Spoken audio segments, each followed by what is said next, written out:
Salut tout le monde, je m'appelle Routinaki, je suis très content de vous retrouver encore pour cette nouvelle vidéo. J'espère que vous allez bien et que vous vous portez très bien. J'espère que tout baigne de votre côté. Vous savez, souvent les choses ne marchent pas comme on veut, mais prenons courage.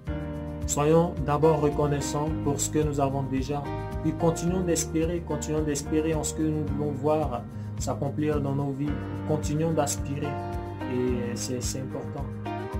Merci pour les likes, les commentaires, les partages. Voilà, merci encore. Je pense pertinemment que ces messages feront beaucoup de bien à quelqu'un. Donc merci de partager, de liker et de commenter. Merci. Donc comme prévu, la thématique d'aujourd'hui c'est sur le bien. Pourquoi tu fais le bien? Quelle est la motivation qui t'anime quand tu fais le bien? C'est sur ça qu'on va essayer de réfléchir aujourd'hui. D'abord, on va commencer par définir le bien. C'est quoi le bien? Oui, on doit définir le bien. Donc le bien en pratique, le bien c'est une morale établie propre à un milieu social. Donc un geste peut être jugé de bien en Chine et le même geste peut être jugé de mal ou encore de mauvais quelque part en Tanzanie ou en Égypte ou je sais pas, dans un autre pays du monde. Donc il faut tenir compte aussi de la culture, il faut tenir compte de l'époque parce qu'il ne faut pas oublier que au fur et à mesure que l'humanité avance, les concepts moraux aussi évoluent. Donc voilà, c'est ça. Donc voilà. Ok, au-delà de cette nuance, on a quand même une définition consensuelle du bien, une définition conventionnelle du bien. Donc le bien c'est quoi? C'est un acte, un geste qui est fait dans le but d'améliorer la condition de quelqu'un ou d'apporter un bien-être aux bénéficiaires. Donc de façon pratique, on peut considérer le bien comme ça. Donc un exemple tout simple, c'est par exemple de donner de la nourriture à quelqu'un qui a faim et qui n'a pas mangé depuis des jours. Vous voyez un peu, vous faites le bien de la personne. Donc ouais, cet acte-là peut être considéré d'un acte bienfaisant. Donc ce serait faire le bien. Il y a beaucoup de considérations philosophiques, voire même sociologiques sur la question, mais on ne va pas rentrer dans tout ça. Je veux juste dire qu'il y a certaines personnes qui pensent que aller voler aux riches son superflu pour donner aux pauvres, ce serait faire du bien parce que le superflu du riche représente le nécessaire pour le pauvre. Mais moi, je ne pense pas que ce soit une bonne idée, partant du principe que le geste même voler n'est pas une bonne chose. Voler, c'est faire du mal. Donc voilà, c'est comme ça moi je pense. Ok, maintenant on va parler du bien idéal. Mais c'est quoi le bien idéal?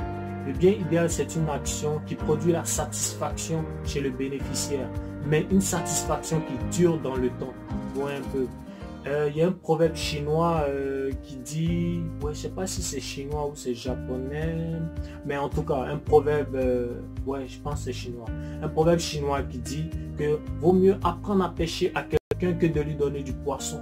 Parce que si tu lui donnes du poisson, tu as bien fait, mais aujourd'hui il va consommer le poisson, mais demain s'il en a besoin, il va te chercher encore. Si tu n'es pas là, c'est tout un tas de problèmes à régler, tu vois. Mais si tu lui donnes la connaissance, si tu lui donnes l'instruction, en fait, tu as réglé deux problèmes. Non seulement il pourra avoir du poisson à volonté, parce qu'il sait comment ça se passe pour pouvoir avoir du poisson, parce qu'il sait pêcher maintenant, tu lui as montré, et tu auras réglé le problème de sa dignité, parce que sa dignité ne sera plus menacée en allant chercher des gens, demander ça et là, est-ce que je peux avoir du poisson, est-ce que vous voyez un peu. Donc voilà, c'est ça, et c'est ça que j'appelle ouais, ça c'est le bien idéal. Ça c'est le bien idéal. Ouais.